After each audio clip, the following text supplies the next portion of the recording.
Olá, pessoal, sejam bem-vindos e bem-vindas para o canal Café com Teologia. E se você está chegando pela primeira vez, inscreva-se no canal, ative todas as notificações e para todo mundo que está por aqui, não se esqueça de curtir esse conteúdo e de compartilhar nos seus contatos. Fica também o meu convite para você apoiar o trabalho do Café com Teologia. Você pode enviar sua contribuição para a chave Pix, pode tornar-se um apoiador recorrente na plataforma Apoia-se e ainda pode escolher um dos planos do Clube de Membros para aderir e ainda ter acesso a benefícios exclusivos, como um dos nossos cursos. Visite aqui a descrição desse vídeo e conheça as possibilidades que nós temos à sua disposição. Hoje nós começamos também uma série nova aqui pelo canal para que a gente possa refletir sobre as heresias da história do cristianismo. Ao longo de toda a era cristã, aconteceram em diversos períodos interpretações equivocadas sobre a fé, interpretações equivocadas sobre a pessoa e a obra de Jesus Cristo.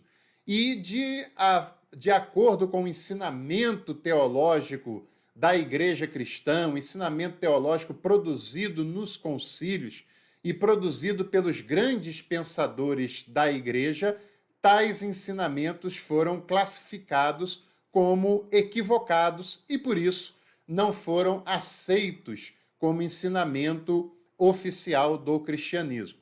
Mas vale a pena a gente pensar sobre essas questões, de achar que não eram coisas que aconteciam apenas no passado, mas elas tiveram e ainda têm as suas influências. E até hoje tem pessoas cometendo equívocos na interpretação sobre a fé cristã, sobre os textos bíblicos e também sobre a pessoa de Jesus, por mais tempo que tenha se passado, por exemplo, do Concílio de Nicéia.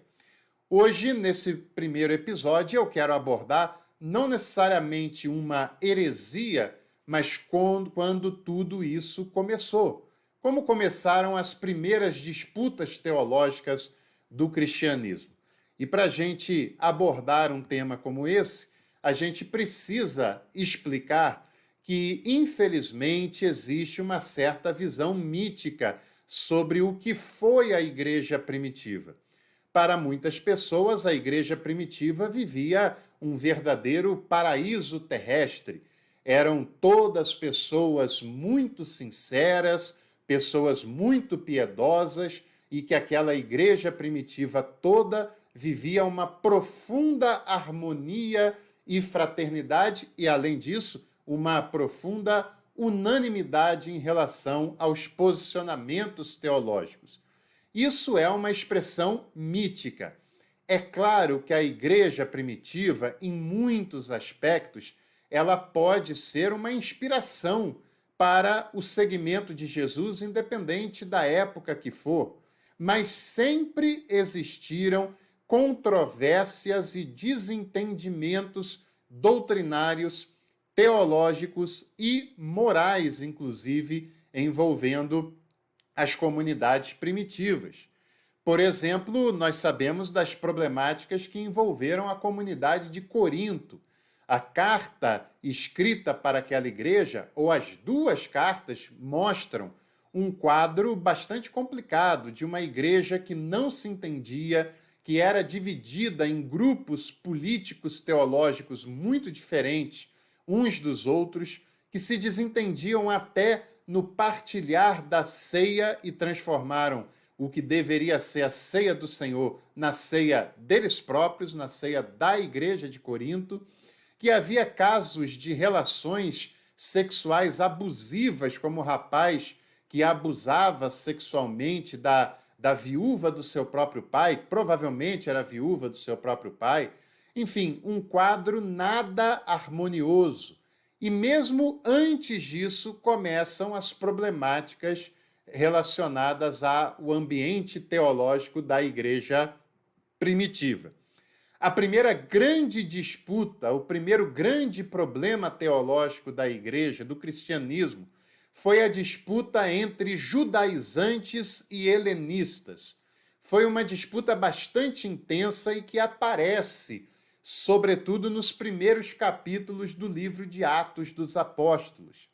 Os judaizantes eram pessoas que tinham origem na religião judaica, que aceitavam a Jesus como seu Messias, como seu Senhor, como seu Salvador, mas achavam que as pessoas advindas dessa mesma origem deveriam continuar fazendo a circuncisão, guardando o sábado, guardando a lei e guardando os preceitos e as festas do judaísmo.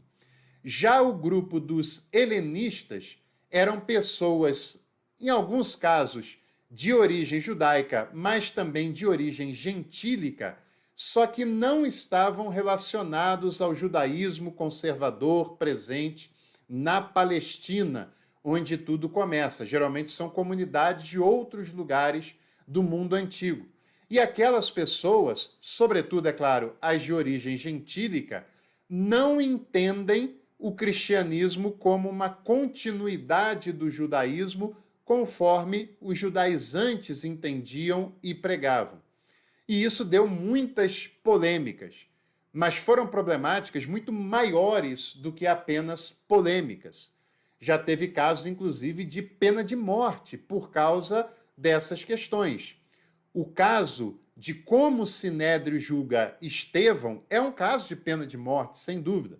Estevão, que era alguém, um dos diáconos, alguém de origem gentílica, alguém de origem helenista, que vive ali a primeira comunidade, há uma armação contra ele, como se ele tivesse blasfemado contra a lei de Moisés, né? E é importante entender por que a acusação é contra a lei de Moisés. Porque para os judaizantes, continuar estudando e observando a lei de Moisés era fundamental. Para os helenistas, não era tão fundamental assim. Mas Estevão não está criticando a lei de Moisés. Foi uma acusação forjada para incriminá-lo diante do Sinédrio, que, na sua grande maioria, era um órgão conservador, era um órgão judaico ainda, né? Porque ainda não está clara a separação de cristãos e de judeus, e que tem dois tipos de julgamento muito diferentes. Em Atos capítulo 5, quando são levados ao Sinédrio Pedro e João, que têm origem judaica palestínica, eles apenas são repreendidos pelo Sinédrio. Quando Estevão, que tem origem helenista, é levado no mesmo Sinédrio, ele é executado por apedrejamento, que está relatado no capítulo 7, principalmente, de Atos dos Apóstolos. Então você percebe como essa disputa teológica ela foi bastante intensa para a comunidade primitiva, né? Como ela deixou marcas muito claras para aquela comunidade primitiva. E, além disso, a instituição dos diáconos em Atos capítulo 6 era uma maneira de integrar os crentes de origem helenista à vida da igreja, porque até aquele momento só havia espaço para as pessoas de origem judaica. Os apóstolos eram todos judeus da Palestina que aceitam a Jesus como Senhor, como Salvador, e eles têm uma posição moderada e percebe que na reivindicação dos helenistas sobre a mesa que deixavam as suas mulheres de fora, eles dão razão àqueles homens e dão a eles a liberdade de escolher 7 pessoas dentre os helenistas que eles autorizariam a legislar sobre aquele importante negócio, como é a expressão de Atos capítulo 6. Aquela foi uma iniciativa dos apóstolos diante da reivindicação dos helenistas, é claro, mas que os inclui na vida ativa da igreja. E aquele momento é um momento de harmonia. O colégio apostólico é um colégio apostólico bastante moderado nessa questão. É um colégio que entende que o cristianismo é para ser pregado para todo mundo e que aquelas pessoas deveriam ser inseridas ativamente na vida da comunidade, que a comunidade não poderia se restringir apenas às pessoas de origem judaica. Mas as problemáticas não pararam naquele momento. Muitas problemáticas acontecem entre os grupos que legislavam uma causa de que as tradições judaicas tinham que ser mantidas. E um grupo que se opunha a isso, porque não são dessas origens, porque não entendem o propósito disso e não faz sentido para eles uma continuidade com o judaísmo como faziam para outros grupos. Diante dessas polêmicas, nós temos a chamada Assembleia de Jerusalém, ou, como queiram, o Concílio de Jerusalém, de Atos dos Apóstolos, capítulo 15. Não é um concílio no sentido moderno do termo, mas é uma assembleia bastante importante que foi provocada e convocada para tentar dirimir as disputas que haviam entre os grupos judaizantes e os grupos helenistas.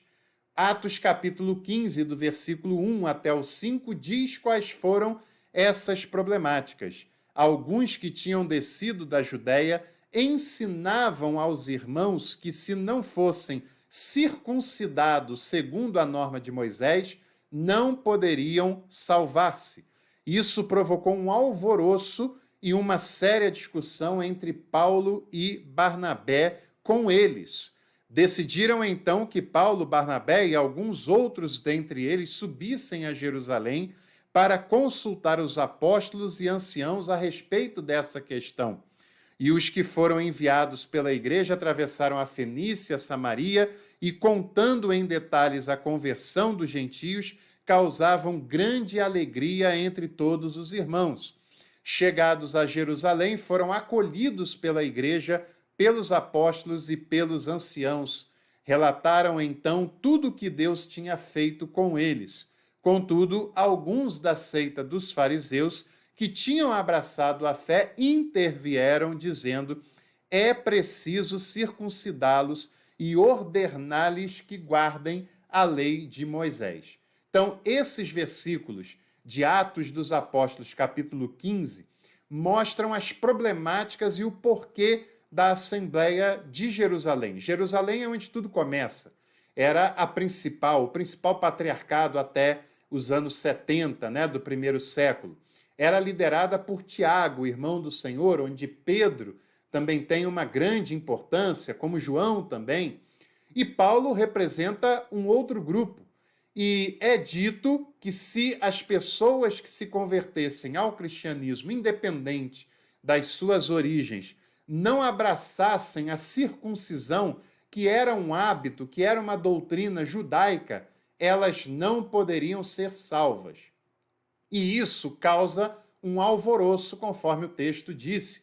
Paulo e Barnabé, que têm até uma origem judaica, embora já tenham contato com o mundo além de Jerusalém, eles se colocam ao lado daquelas pessoas que não entendem necessário a circuncisão, que querem romper com a continuidade com o judaísmo, mesmo respeitando a importância que essa temática teve, mas eles entendem que o segmento de Jesus é um segmento independente, com padrões independentes, com critérios independentes e que a salvação se baseia tão somente na fé na pessoa de Jesus. Quando eles vão a Jerusalém, eles vão para o centro do cristianismo daquele momento e vão falar com as principais autoridades do cristianismo e mostram a partir dos relatos da conversão de gentios ou então de judeus de origem helenista ao cristianismo, e isso enche aquelas pessoas de alegria e dá uma diretriz importante para a tríade que conduzia Jerusalém: Tiago, o principal, Pedro e João. Mas mesmo assim, no final do versículo 5, ainda ficou um grupo, o grupo dos judaizantes intransigentes, que não abre mão de que aquelas pessoas passassem pela circuncisão. E nessa disputa nós temos 4 grupos principais. Primeiro grupo são os judaizantes radicais. Esses entendiam que sem a circuncisão não poderia haver salvação, conforme o capítulo 15 nos mostrou aqui. Eles também defendiam que os cristãos, todos eles, deveriam observar os sábados, as festas judaicas, deveriam observar os jejuns cerimoniais e também deveriam orar em hebraico, na língua, entre aspas, oficial do judaísmo daquela época. Eles também entendiam que era extremamente importante continuar estudando as escrituras, que eram as escrituras judaicas, que depois vão se tornar o Antigo Testamento, né? E mais, se eles defendem todos esses pontos do judaísmo, por que não continuam como judeus? Porque eles foram expulsos da sinagoga. E são expulsos da sinagoga porque eles entenderam a Jesus como o Messias, como Salvador, mas não o Salvador de toda a humanidade, mas aquele que foi enviado por Deus para salvar a Israel dos seus pecados e resgatá-lo diante de Deus. O segundo grupo é o grupo dos judaizantes moderados. Esses eram liderados por Pedro e por Tiago, os apóstolos, que têm origem nesse judaísmo, no judaísmo palestínico, mas que compreendem que a mensagem de Jesus ela é universal, que ela pode ter começado, inclusive, para o judaísmo, para os judeus, mas que ela se expande para todas as pessoas que aceitam de bom grado essa fé. Os judaizantes moderados entendem que os recém-convertidos ao cristianismo não precisavam da circuncisão. Quem já estava, está tudo certo. Quem se converteu, que não é de família judaica, não precisa passar por esse processo. Mas eles têm um caminho alternativo, né? Para eles, o importante era se abster das carnes sufocadas aos ídolos e das uniões ilegítimas, que é falado, por exemplo, em Atos capítulo 15, no versículo 19 ao 21, que é a palavra de Tiago. Por isso eu considero que não se deve molestar os gentios que se convertem a Deus. Escrevamos-lhe, porém, para que se abstenham do que está contaminado pelos ídolos, da imoralidade sexual, da carne de animais sufocados e do sangue. Com efeito, desde as gerações antigas, Moisés tem seus pregadores em cada cidade, que o leem todos os sábados nas sinagogas. O caso dos judaizantes moderados era um caminho meio que do meio, né? Mas com tendências a considerar alguns elementos do antigo judaísmo ainda. Era um grupo mais tolerante. Por outro lado, nós temos os helenistas moderados, que eram liderados por pessoas como Paulo e como Barnabé. E por essas e outras, Paulo é considerado o apóstolo dos gentios, já que o primeiro corpo apostólico, eles eram todos de origem judaica palestínica. Não havia nesse grupo a necessidade de judaizar os pagãos convertidos ao cristianismo, eles seguiriam os ensinamentos cristãos, eles não precisavam se submeter à lei de Moisés, não precisavam tentar obedecer à lei de Moisés, e também eles deveriam crer que a salvação não era pela observância da lei. Não é que eles iam jogar no lixo a lei de Moisés, mas eles deveriam perceber que a condição para a salvação não era a observância da lei, mas era a fé em Jesus Cristo, e eles precisavam seguir os ensinamentos do Evangelho, que era a mensagem de Jesus inicialmente. E nós temos também os helenistas radicais, que radicalizam mesmo na questão da liberdade paulina, que jogam fora mesmo toda e qualquer herança judaica, inclusive passam a ter posicionamentos até antijudaicos e mais à frente, como, por exemplo, o caso de Marcião, que cria o seu próprio cânon, expurgando até do Novo Testamento todos os apontamentos em relação a qualquer tipo de hábito, a qualquer tipo de ensinamento, a qualquer tipo de escritura do judaísmo antigo, né? Então, é claro que esse grupo ele fica um pouco mais restrito, mas também teve essa movimentação. Agora, é claro que diante dessas visões, em Jerusalém prevalece a visão dos judaizantes moderados. Eles não rompem totalmente com o judaísmo, mas entendem que aqueles que se convertem, que não tinham essa origem, não precisam ser judaizados para fazer parte da comunidade cristã. E isso acontece antes do ano 70. No ano 70, fica clara a separação entre cristianismo e judaísmo, e eu já expliquei esse episódio na nossa coluna semanal de História do Cristianismo. Depois, reveja esse episódio que você vai entender com mais clareza essa ruptura, essa separação. Embora o judaísmo, principalmente esse judaísmo antigo, tenha vários ensinamentos interessantes para o cristianismo, nós também precisamos entender que o cristianismo é uma religião com as suas doutrinas, com a sua natureza, com as suas pregações, e o judaísmo é outra religião, também com os seus valores, com as suas riquezas, com os seus ensinamentos, mas um não é continuidade do outro, são duas religiões independentes, digamos assim. E é nessa disputa entre judaizantes e helenistas que tudo começou, que as disputas teológicas começaram e que, é claro, a partir disso vai surgir a heresia, porque a partir do momento que você tem o ensinamento oficial, aquele que não ensina o que é o oficial passa a ser considerado e até condenado como herege, condenado por heresia.